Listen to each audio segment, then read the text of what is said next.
농사를 짓고 있는데 요즘 뒤늦게 알게 된 이 채널의 사연 듣는데 재미가 들려 일이 지루할 틈이 없어요.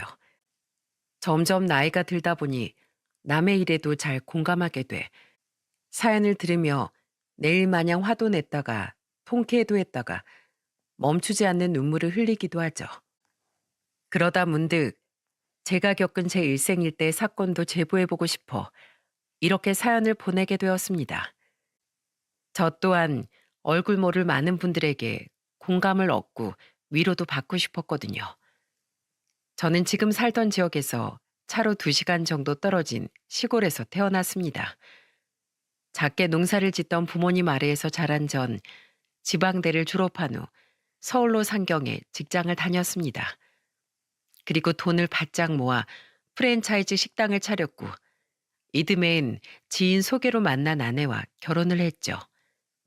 아내는 외모도 예쁜 데다 친화력과 언변도 뛰어나 함께 있으면 즐거운 사람이었어요.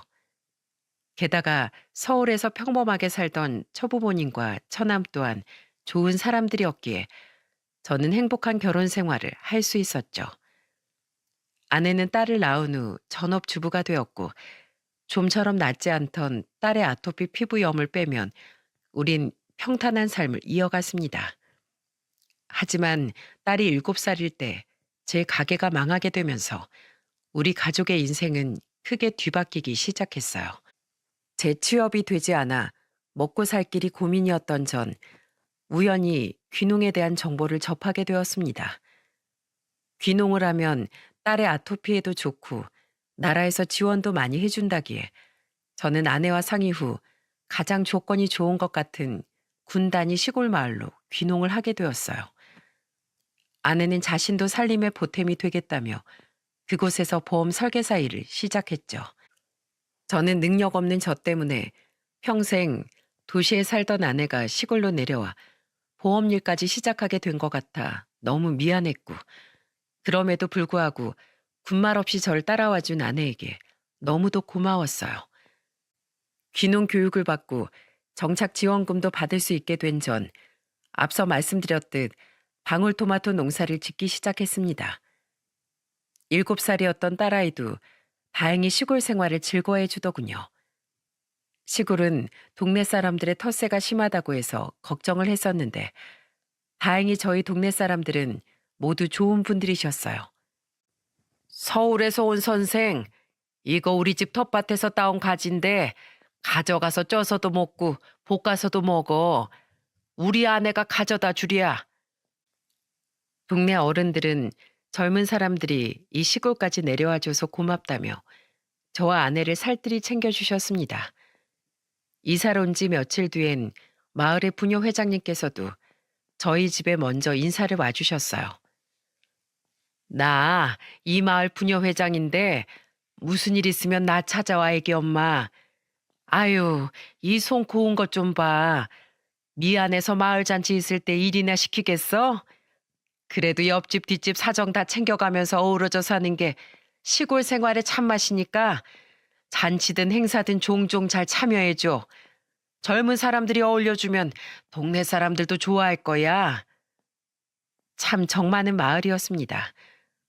덕분에 우리 가족은 시골의 정을 듬뿍 느끼며 안정적으로 귀농 생활에 안착할 수 있었죠.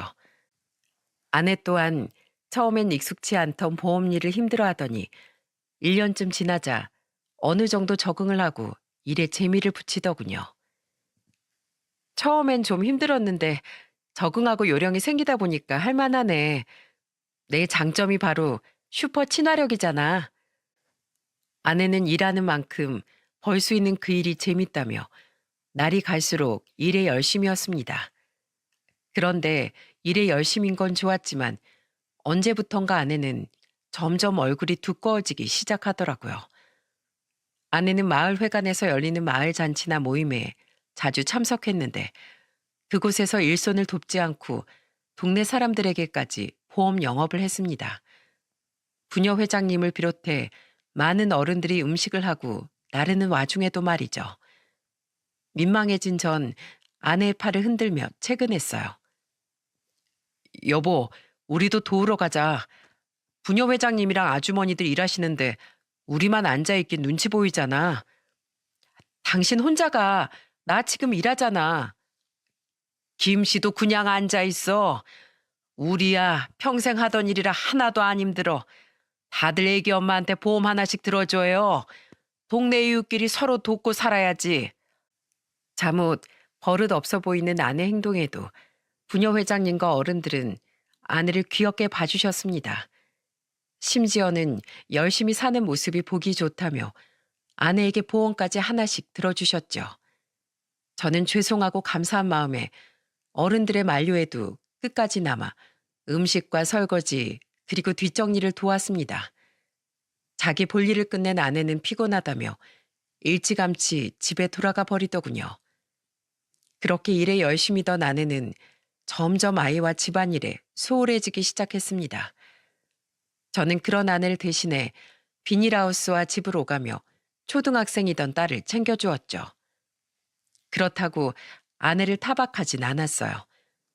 오히려 사람 상대하며 하루 종일 밖을 돌아다니는 아내가 안쓰러워 저는 거의 모든 집안일을 도맡아 했습니다. 저 또한 농사일 하랴 딸 챙기랴 거기다 집안일까지 하려니 몸이 좀 고되긴 했지만 어차피 부부 중 누군간 해야 할 일이니 제가 좀 더 고생하자 싶었죠. 아내는 자신의 벌이에서 매달 일정 금액의 생활비를 제게 주었고 나머지는 자신이 관리하고 싶어 했습니다. 아이도 있는 부부끼리 따로 돈 관리를 해야 하나 싶긴 했지만 저를 따라 귀농까지 하고 고생하는 아내에게 미안하고 고마운 마음이 컸던지라 아내의 뜻을 존중해 주었어요. 어차피 저 또한 돈을 벌고 있으니 나머지 돈은 어련히 아내가 알아서 잘 관리하겠거니 싶었죠. 그런데 아내는 그 돈으로 사치를 부리기 시작했습니다. 비싼 가방과 옷, 화장품을 턱턱 사들이더니 언젠가부턴 짧은 치마와 높은 구두를 즐겨 신기 시작하고 화장까지 미혼 시절보다 화려해지더라고요. 거기까진 개인의 취향이니 그러려니 했는데 어느 날엔 저와 상의도 없이 비싼 외제차를 떡하니 뽑아왔더군요.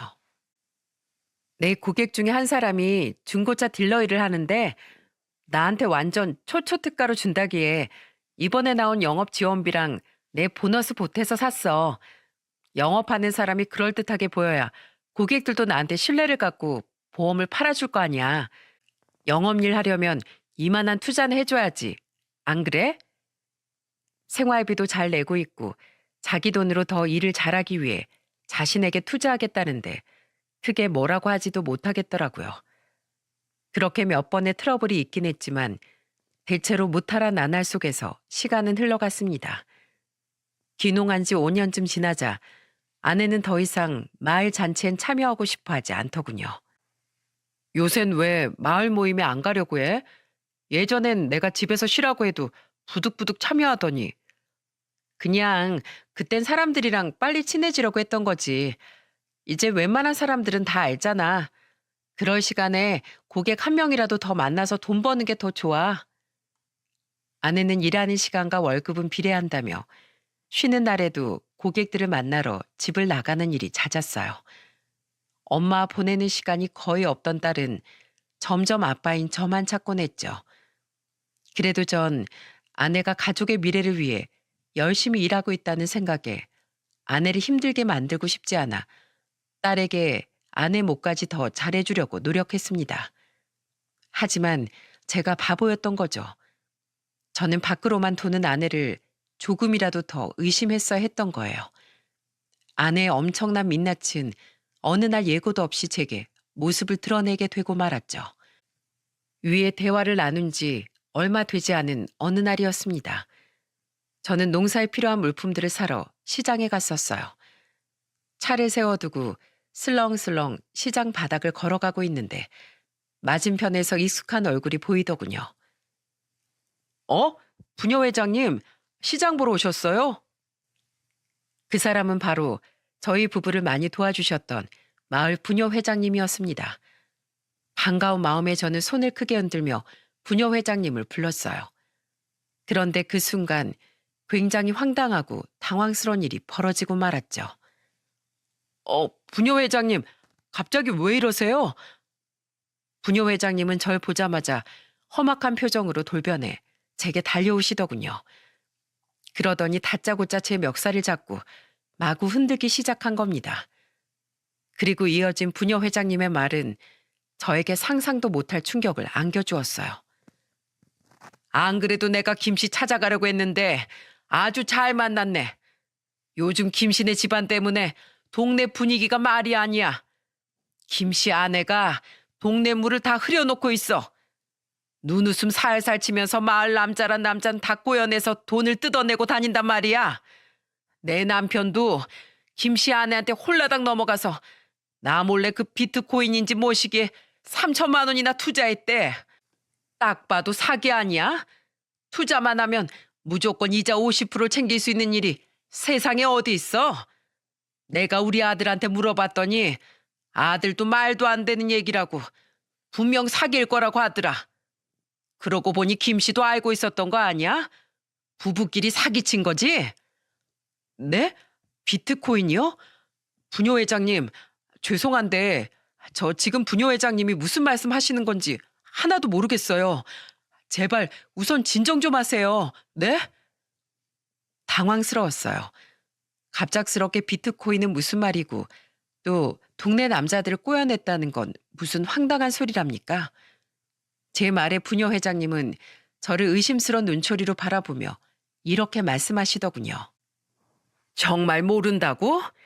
김씨 아내가 옆편 애들은 쏙 빼고 동네 남자들만 골라서 자기한테 들어준 보험 때문에 할 말이 있다고 몰래 불러냈다더라. 그런데 불러서 보험 이야긴 전혀 않고 무슨 요상한 전문 용어들을 써가면서 비트코인이라는 거 아냐고 묻더래. 그리곤 곧 자기가 아는 비트코인이 상장될 건데 그게 대박이 날 거라면서 같은 동네 사람이니 좋은 마음으로 정보를 공유해주고 싶다고 하더라는 거야. 그러면서 자기 통해서 1년만 돈을 투자하면 수익을 50%나 나게 해준다고 했대. 그것도 은근슬쩍 오빠 오빠 거리면서 은행 이자가 3%도 안 되는데 언제까지 힘들게 농사 짓고 살 거냐고. 자기한테 딱 1년만 맡기면 어마어마하게 돈을 불려준다고 그 뱀 같은 새치열을 살살 굴려댔다더라. 그냥 1년짜리 고금리 예금 든다고 생각하라면서 말이야. 뉴스 보면 연예인이고 국회의원이고 다 아는 비트코인을 내 남편이라고 못할 건 뭐가 있냐면서 은근슬쩍 눈웃음을 치는데 그 등신 같은 인간은 얼굴도 예쁘장한 여자가 애교로 살살 녹이니까 껌뻑 넘어가던 거지. 그런데 1년이 지난 지 2달이 넘었는데도 돈을 안 돌려줬다는 거야. 나한테 말하기 무섭고 답답은 하니까 동네 남자들끼리 모여서 술을 먹다가 고민 상담을 한 모양인데 거기에 우리 집 양반이랑 똑같이 자네 아내한테 돈을 투자한 사람들이 몇이나 있던 거지. 뭔가 큰일 난 것 같으니까 그제야 그 인간이 나한테 와서 다 털어놓은 거야. 내가 딱 들으면 모르겠어?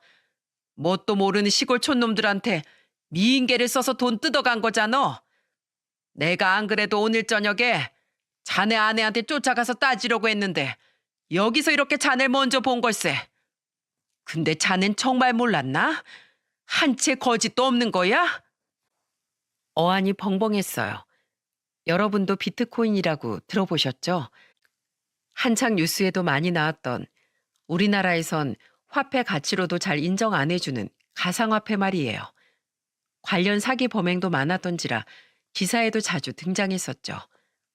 그러니까 부녀 회장님의 말은 제 아내가 바로 그 비트코인으로 투자 수익을 얻게 해주겠다며 아무것도 모르는 마을 남자들에게 돈을 뜯어갔다는 거였습니다. 말로만 듣던 비트코인 투자 사기였죠. 저는 부녀 회장님의 말을 온전히 받아들이기가 힘들었습니다. 아내가 아무리 사칠했다고 한들 10여 년을 믿고 함께 살아온 제 아내가 사람들에게 사기를 치고 다녔다는 사실이 도저히 믿어지지 않았죠. 부녀 회장님, 우선 저도 이게 어떻게 된 일인지 모르겠는데 설마 제 아내가 동네 분들에게 사기를 치고 다녔겠어요? 내 말이 그 말이야.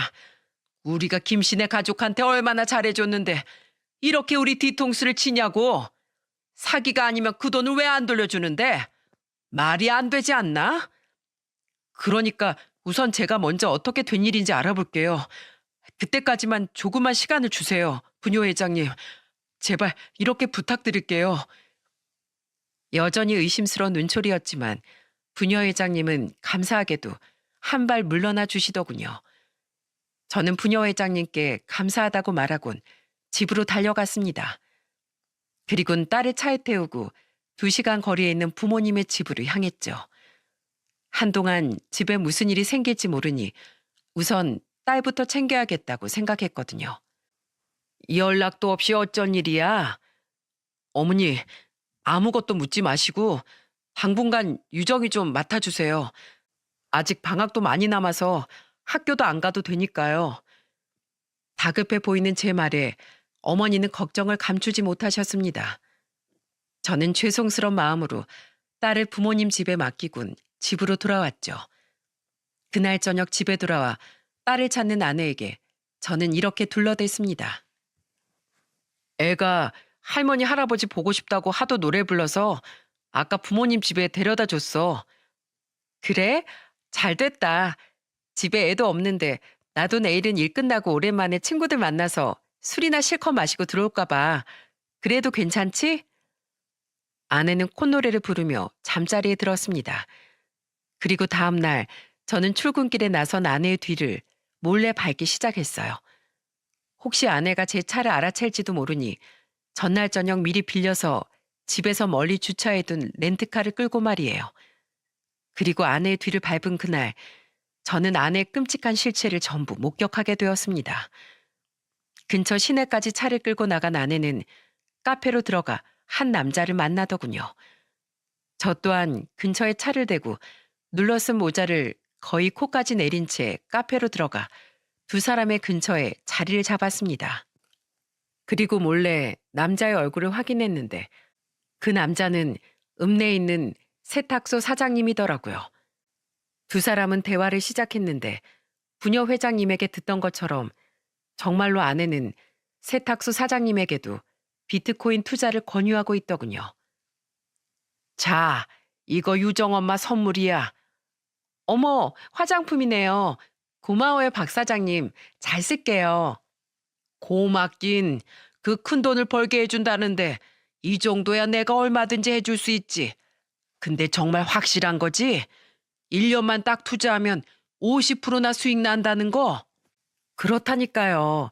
제가 동네 사람들에게 사기라도 치겠어요. 요새 뉴스에도 비트코인에 대해서 많이 나오잖아요. 다 수익이 있으니까 사람들이 너도 나도 비트코인에 뛰어드는 거죠. 저도 이미 많이 투자했어요. 그래서 돈은 가지고 오셨죠? 오늘은 마누라 눈치 보여서 못 가져왔고 내 다음에 꼭 가지고 나올게. 오늘은 내가 고마워서 유정 엄마 맛있는 밥이나 사주려고 불렀지. 나중에 돈을 불려서 우리 집사람 보여주면 아마 입이 귀에 걸릴 거야. 사장님이 좋아하시니까 저도 좋네요. 제가 진짜 박 사장님이 친오빠 같아서 이렇게 좋은 정보 드린 거 알고 계시죠? 저한테 보험 3개나 들어주신 보답 이렇게 하는 거예요. 에이, 기분이다. 제가 앞으로 친오빠 대하듯 그냥 오빠라고 불러드릴게요. 충격적이었어요. 아내는 한 번도 본 적 없는 애교 어린 표정으로 세탁소 사장님에게 오빠라고 부르고 있더라고요. 가뜩이나 언변도 화려했던 아내가 작정하고 그렇게 살살 사람을 꼬셔대니 기분이 좋아진 세탁소 사장님은 가진 전 재산이라도 당장 투자금으로 내놓을 기세였죠. 아내가 평소에 어떻게 고객을 그렇게 많이 유치할 수 있었는지 알 것 같아 저는 더더욱 참담한 기분이 들었습니다. 아내의 저 말이 사기든 아니든 눈앞의 아내는 마치 제가 알던 사람이 아닌 전혀 다른 사람인 것 같았어요. 아내는 세탁소 사장님과 백반집을 들어갔다 나온 후 헤어졌고 저는 계속해서 아내의 뒤를 밟았습니다. 아직까지 아내가 마을 사람들에게 정말로 사기를 치고 있는 건지 확인하지 못했으니까요. 그리고 아내가 향했던 2번째 행선지에서 저는 굉장한 배신감과 마주할 수밖에 없었죠. 아내는 차를 끌고 옆 지역 시내까지 넘어가더군요. 그곳은 아내가 주로 보온 고객들을 만나던 지역이었죠. 저는 주차장에 차를 세우고 나온 아내의 뒤를 따라갔는데 아내는 길거리에서 저와 동년배로 보이는 한 남자를 만났습니다. 그리고 뒤 이어진 아내 행동에 저는 뒤로 나자빠질 뻔하고 말았어요. 오래 기다렸지, 오빠? 그 늙은이가 갑자기 밥을 사준다고 해서 말이야. 아내는 아주 자연스럽게 그 남자의 팔짱을 끼더군요. 마치 다정한 부부나 연인처럼 말입니다. 아내가 사기를 치고 있는 건지 확인을 하려고 했지. 아내가 바람을 피우고 있을 거라곤 꿈에도 생각지 못했던 전 배신감에 손이 덜덜 떨리더라고요. 그 와중에도 저는 우선 증거를 남겨놔야겠다는 마음으로 사진을 찍었는데 제가 보고 있는 줄은 꿈에도 모르고 그 둘은 다정하게 걸으며 이야기를 나눴어요. 저는 들키지 않게 모자로 얼굴을 가리고 천천히 뒤따라 걸었습니다. 괜찮아. 이혼해서 가족도 없이 혼자 사는 이혼남이 남는 게 시간인데 뭘. 오늘 네가 늦게까지 같이 있을 수 있다고 해서 하루 종일 시간 빼놨어. 그래서 돈은 받아냈어? 얼마나 투자한다고 하디? 몰라. 다음에 가지고 나온다고 돈도 안 주고 밥만 사주고 갔어. 시간 아깝게 진짜.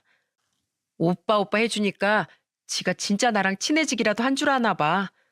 그리고서 고작 사준다는 게 고등어 백반이더라. 나 솔직히 생선도 별로 안 좋아하는데 비린내 참느라 혼났어. 나 밥 깨작깨작 먹어서 벌써 배고파. 우리 밥 먹으러 가자. 그래. 그럼 우리 여왕님이 좋아하는 파스타 먹으러 갈까? 구역질이 나올 것 같았습니다. 내 아내가 다른 남자와 시시덕거리는 모습을 보는 일은 생각보다 더 고역이었어요. 저는 역겨운 마음을 꾹 참고 그들이 들어간 양식집에 뒤따라 들어갔죠. 그때도 이미 아내에 대한 제 믿음은 바닥이 난 상태였습니다. 그곳은 식사를 함께 파는 와인바였는데 조명이 어두웠기에 저는 조금 마음을 놓고 그들의 뒷좌석에 자리를 잡을 수가 있었어요. 저는 조용히 직원에게 파스타 하나를 주문한 후 녹음기를 켜고 그들의 대화에 귀를 기울였죠. 저는 그 대화에서 예상보다 더 어마어마한 진실을 들을 수 있었습니다. 차를 끌고 온 아내는 와인까지 주문해서 그 남자와 사이좋게 나눠 마시더군요.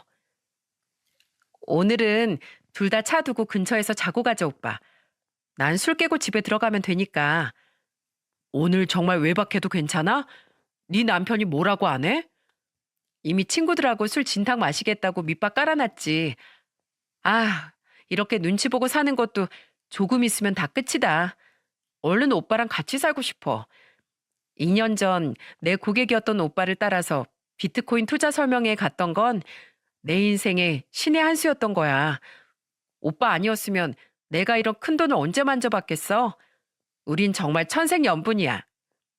투자자를 유치하면 한 명당 30%를 챙겨준다는 그 말이 정말 달콤했지.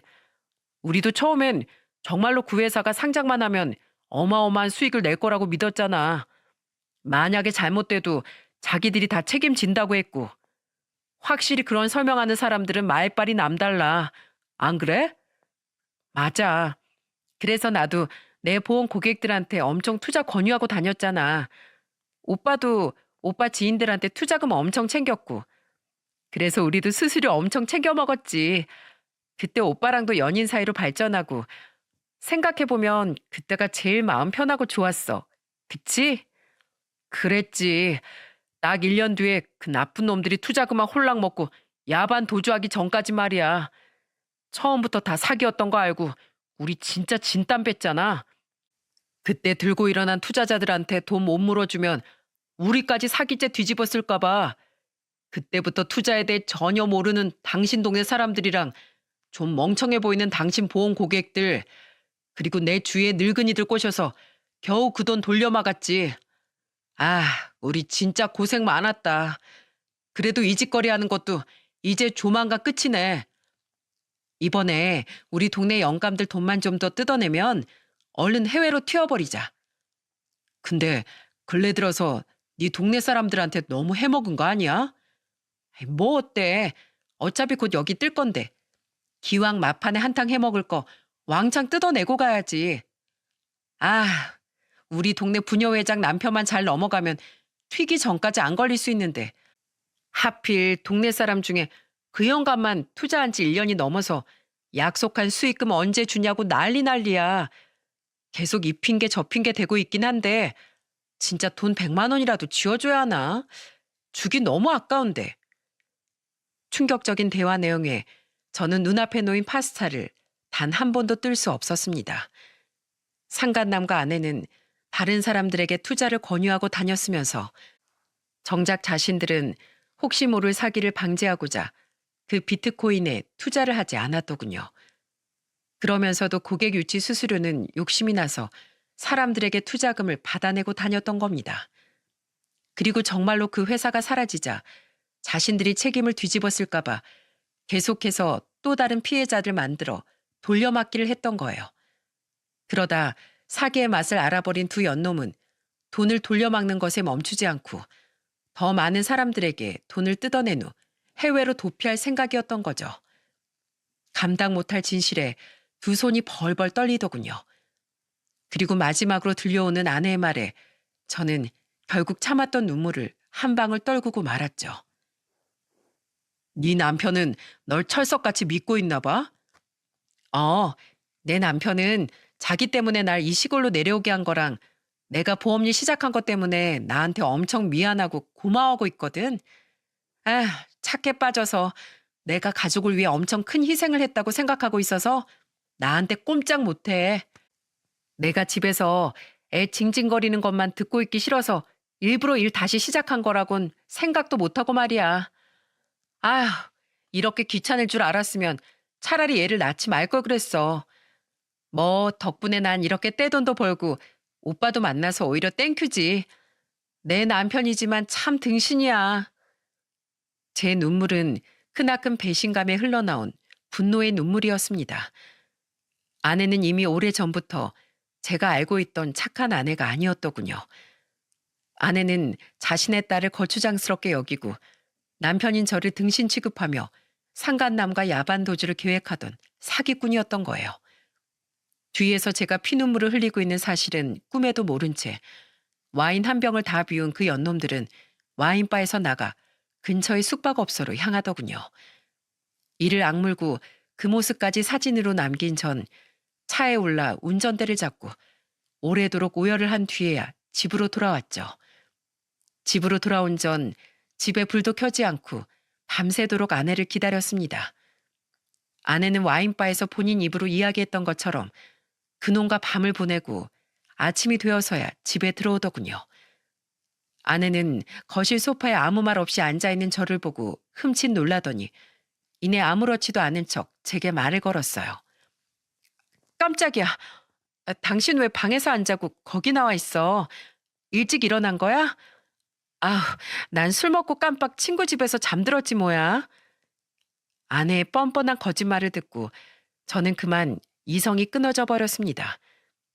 저는 소파에서 일어나 아내에게 돌진했고 놀란 아내가 피하기도 전에 아내의 머리채를 잡고 뺨을 연거푸 2대나 때려버렸어요.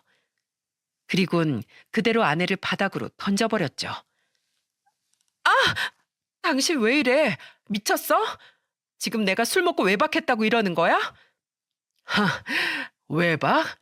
그까짓 거 얼마든지 해. 난 더 이상 당신하고 못 사니까. 뭐? 대체 무슨 일인데? 대체 뭔데 대뜸 사람을 이렇게 때리냐고. 아내는 정말로 제가 모든 진실을 모를 거라고 생각했는지 아니면 끝까지 잡아떼려고 용을 쓰는 건지 제게 눈물까지 글썽이며 소리쳤습니다. 저는 그런 아내를 노려보며 더 큰 소리로 마구 고함을 질렀죠. 정말 몰라서 물어? 당신이 어제 세탁소 박 사장님 만나서 투자금 뜯어내려다 실패한 거, 당신이 어제 누구랑 와인을 마시고 당신이 어디서 잤는지 내가 모조리 증거로 다 보여줘?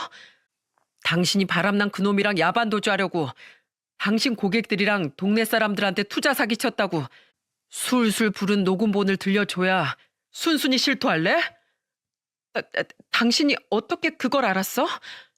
어제 하루 종일 당신 뒤를 밟았으니까 내 두 눈 두 귀로 당신 그 더럽고 추악한 실체를 다 보고 들었다고. 그러니까 아무것도 발뺌할 생각 마. 마지막으로 아내와 상간남이 숙박업소로 사이좋게 들어가는 사진을 아내 앞에 들이밀자 아내의 얼굴은 사색이 되었습니다. 아내는 납작 엎드린 일만이 살 길이라고 판단했는지 분노에 몸을 떨던 제 앞에 엉금엉금 기어와 무릎을 꿇고 싹싹 빌기 시작하더군요. 가증스럽게도 눈물까지 뚝뚝 떨구며 말이에요. 여보, 내가 잘못했어. 난 그냥 어떻게든 당신이랑 유정이랑 잘 먹고 잘 살아보려고 어떻게든 돈을 많이 벌고 싶어서 애썼을 뿐이야. 나도 처음엔 정말로 그 회사가 상장하고 투자자들한테 수익을 내줄 줄 알았어. 나도 엄연한 피해자인데 내가 괜히 사기꾼으로 몰려서 처벌받으면 너무 억울하니까 그래서 그랬던 거야. 나도 힘들었다고. 말이 되는 소리를 해. 나랑 유정이랑 잘 먹고 잘 살고 싶어서 그랬다고? 유정이가 귀찮아서 일부러 일 구해서 나간 거라며? 그리고 가족을 그렇게 생각한다던 여자가 바람이나? 그리고 피해자? 웃기고 있네. 어제도 사람들한테 사기쳐서 뜯어낸 돈으로 그놈이랑 도망갈 계획까지 세우고 있었으면서. 그건 할 말 없지? 당신 아주 질 나쁜 사기꾼이야. 내가 왜 잠도 안 자고 당신 기다렸는지 알아? 당신 끌고 당장 경찰서 가려고. 너 같은 여잔 콩밥 한번 제대로 먹어봐야 해. 이 동네 어른들이 우리를 얼마나 도와줬는데 은혜를 원수로 갚아? 우리가 함께 산 세월이 얼만데 그깟 돈이랑 욕정 때문에 남편하고 딸을 버려? 이 쓰레기 같은 여자야. 안 돼, 여보. 제발 나 신고하지 마. 내가 이렇게 빌게. 어? 당신이 지지라면 지질게. 피해자들한테도 돈도 다 돌려줄게. 모자란 돈은 내가 빚을 져서라도 메꿀 테니까 제발 신고만은 참아줘. 어? 우리 유정이 생각해봐. 유정일 범죄자 딸로 만들 수는 없는 거잖아. 여보, 제발 나 좀 살려줘.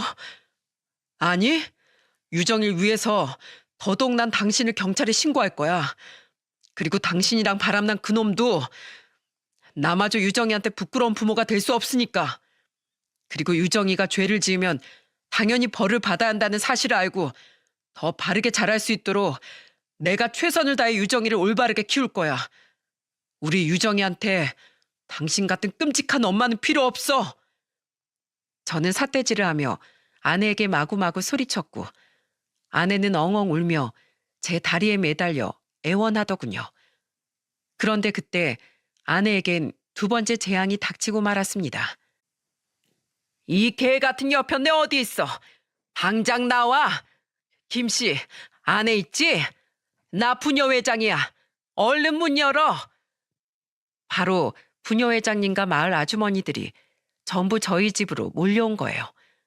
부녀회장님의 목소리와 사람들의 웅성거리는 소리가 들리자 아내는 겁에 질려 아예 몸을 달달 떨기 시작했습니다.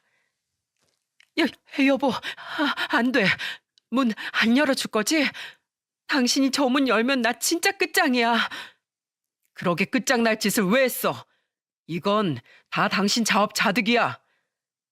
저는 그런 아내에게 콧방귀를 뀌곤 현관문을 활짝 열어버렸어요. 그와 동시에 문 앞에 있던 마을 사람들은 우르르 저희 집으로 몰려들어왔죠.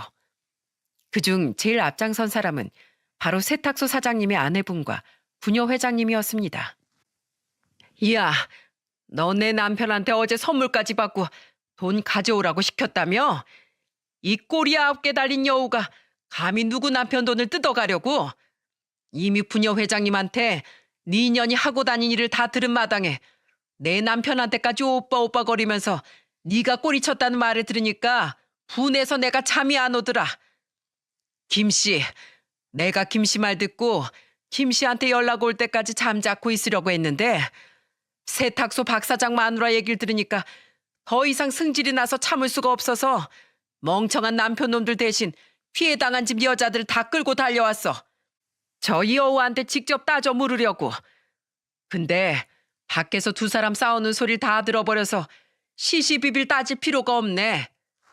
야, 이 찢어 죽여도 시원찮을 여편네야.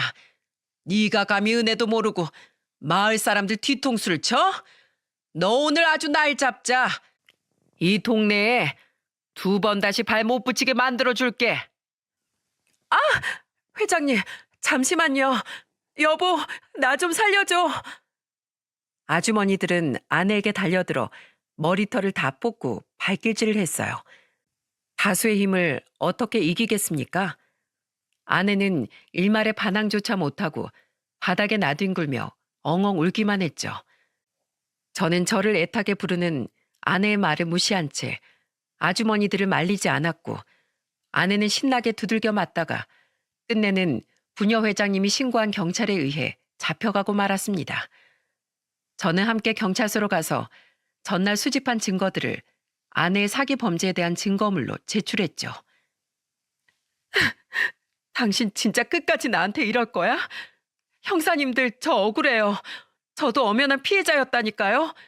이럴 땐 정당방위 뭐 그런 거 인정 안 돼요? 아내는 정말로 교도소에 가기 무서웠는지 말도 안 되는 말까지 해대며 발악을 하더군요. 하지만 피해자와 증거가 명확했기에 아내는 수사를 피해갈 수 없었죠. 아내에게 돈을 뜯긴 마을 사람들은 뜻을 모아 아내를 사기죄로 고소했습니다. 그 과정에서 아내의 상간남 또한 경찰에 붙잡혔고, 아내와 상간남은 구속 수사를 받아야 했어요. 해외 도피를 하려고 했다는 증거가 있어 도주 우려가 있다고 판단됐거든요. 모든 소식을 들은 저희 부모님은 경악을 금치 못하셨어요. 아버지는 뒷목을 잡으셨고, 어머니는 제 딸을 끌어안고 엉엉 우시더군요. 그리고 부모님께 이야기를 전해들은 제 동생들은 제게 전화를 걸어 위로를 해주었습니다. 그리고 그 통화 과정에서 저는 또 한 번 아내에게 치가 떨리는 배신감을 느꼈죠.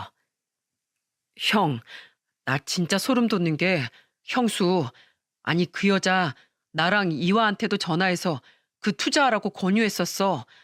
2달 전쯤에 말이야. 이화는 그런데 관심도 없고, 난 워낙에 비트코인 사기 뉴스를 많이 봐서 거절했는데, 와, 그때 거절 안 했으면 나랑 이화도 큰일 날 뻔했지 뭐야. 다 들고 야반 도주하기 직전에 걸린 게 피해자들한테도 형한테도 아주 천운이네. 도망갔으면 형 돈까지 다 들고 튀었을 거 아니야. 동생의 이야기를 들어보니 정말로 부녀 회장님이 아니었다면 아내에게 전 재산을 털렸을지도 모른다고 생각하니 온몸에 소름이 쫙 돋더군요. 이런 무서운 여자인 줄 모르고 10여 년을 함께 살았다니 아내의 실체를 알아채지 못한 제 자신에게 더더욱 화가 났죠. 조사 결과 아내와 상간남에게 투자 사기를 당한 피해자들은 마을 사람들을 포함해 30명이 훌쩍 넘었고, 피해액은 11억에 달했습니다. 피해자들은 적게는 300만 원부터 많게는 1억까지 피해를 봤더군요.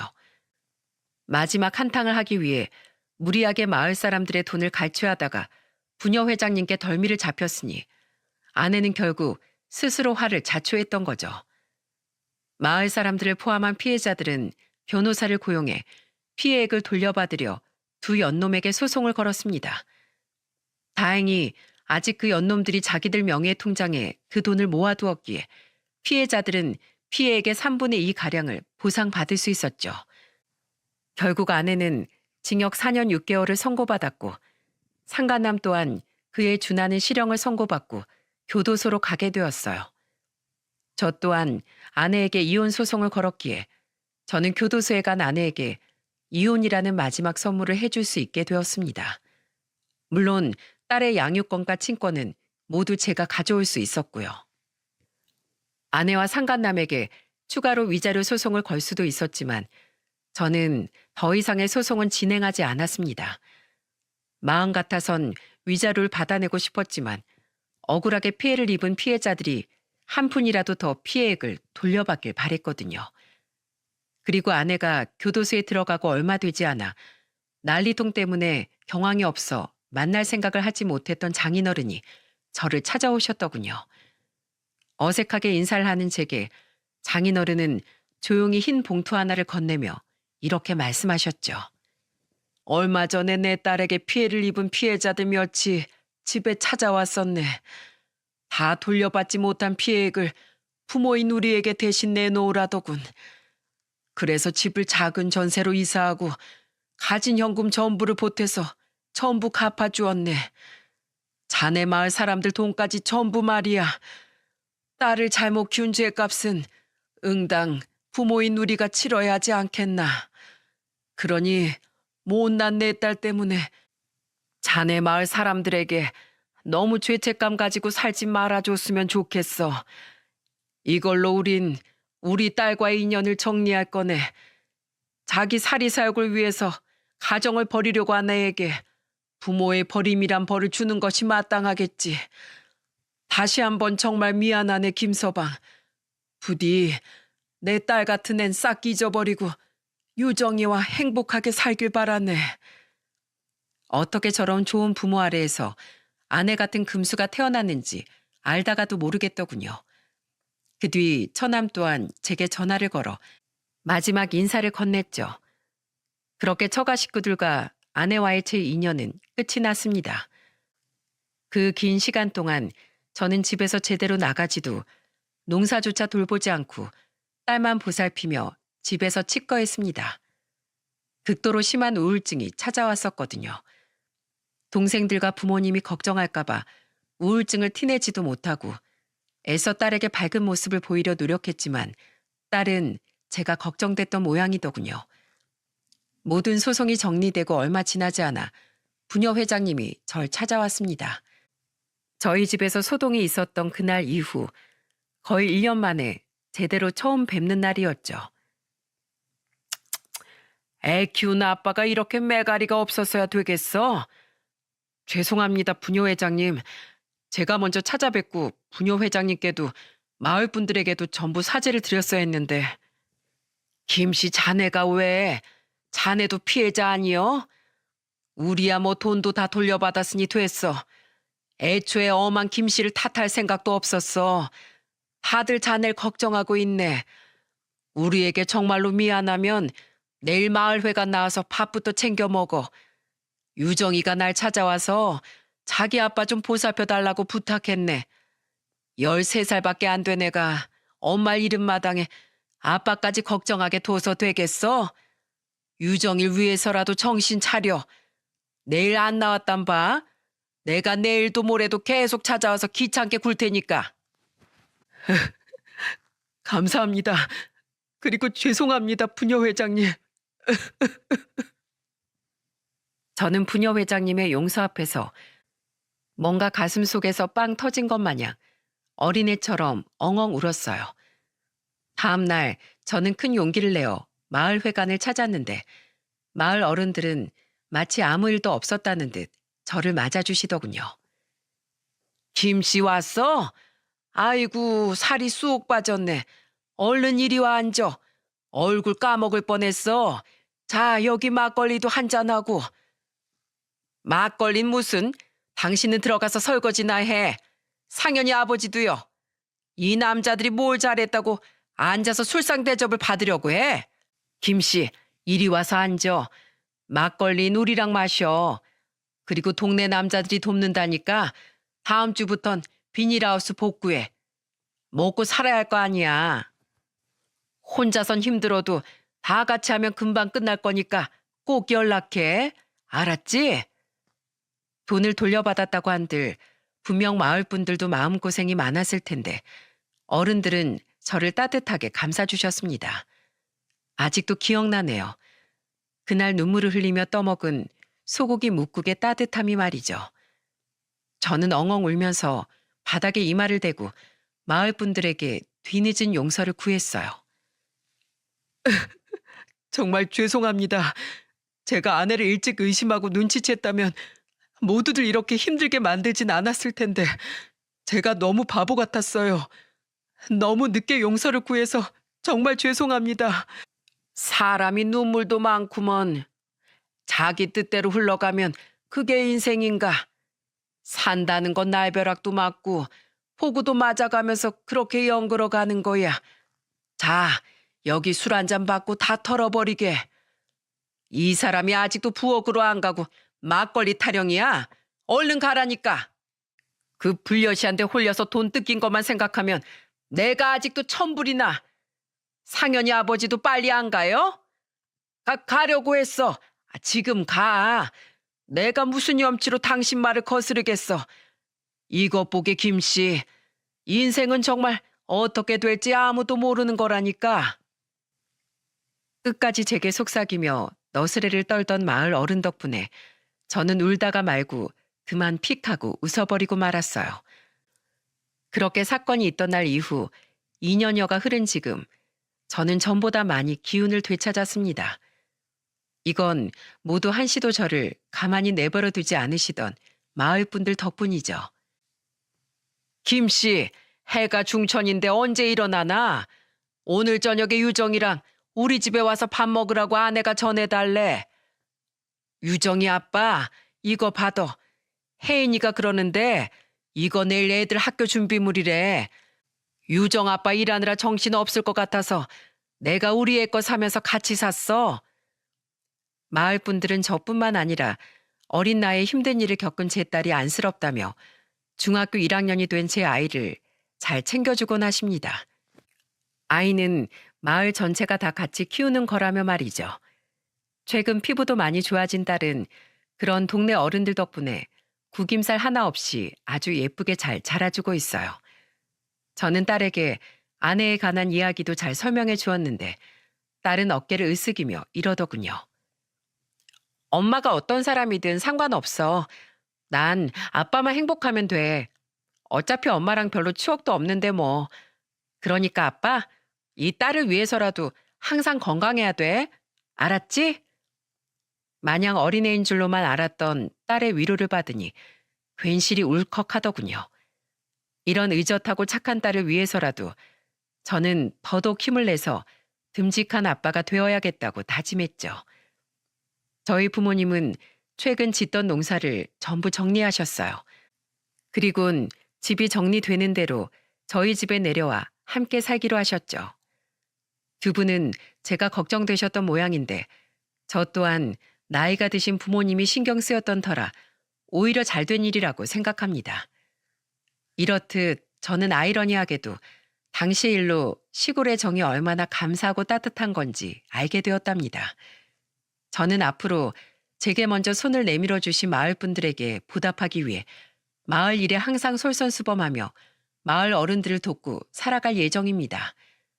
또한 저희 딸과 내년에 모시게 될 부모님과 함께 진정한 가족의 사랑을 지키며 살아갈 거예요. 혹시라도 전 아내가 출소한 후 찾아온다면 저는 당장에 그 여자를 쫓아내버릴 생각입니다. 당신이 가족을 배신한 대가는 평생 가족을 잃는 것이라고 꼭 일침을 해준 후 말이죠. 여러분, 요즘엔 참 사기가 판을 치는 세상인 것 같습니다. 제 사연을 듣고 특히 순박한 시골분들이 이런 피해를 입지 말았으면 하는 마음에 이 사연을 보내게 되었어요. 그리고 혹시 제 아내 같은 사기꾼들이 듣고 있다면 반드시 명심했으면 좋겠습니다. 정당하지 못한 방법으로 남에게 피해를 끼치고 상처를 준 사람은 언젠간 반드시 가족도 돈도 가진 것을 모두 잃는 것으로 그 대가를 치를 것이라는 것을요.